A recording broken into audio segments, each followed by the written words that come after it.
மாப்பிள்ள ஒரே வயிறு வலியா இருக்கு மாப்பிள்ள. என்னம்மா சொல்றீங்க? ஆமாப்பிள்ள வயிறு வலியா இருக்கு மாப்பிள்ள. பேருவான டாக்டர் ஒருத்தர் இருக்காரு, வாங்க கூட்டு போறேன். என்ன ஒரு பீஸையும் காணும், வருவாங்க வராம போயிடாம. என்ன மாப்பிள்ள போடையும் காணும் என்ன மாப்பிள்ள? அந்த தானே பேர் போன டாக்டர், வாங்க. வாங்க வாங்க வாங்க வாங்க வாங்க. யார் அவரு? வருதான், வாங்க. என்ன செய்யுது? ஒரே வயிறு வலியா இருக்குங்க. அப்படியா? அப்படியே இருங்க. சொல்லுங்க. இதை போய் இமிடியட்டாக வாங்கிட்டு வாங்க, உடனே ஆப்ரேஷன் பண்ணி ஆகணும். ஆப்ரேஷனா?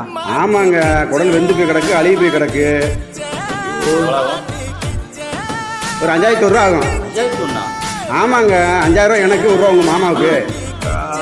இவன் ஒரு டாக்டரே இல்ல. நான் இவ்ளோ நேரமா சொல்லிட்டு இருந்த வினோதமான கேஸ்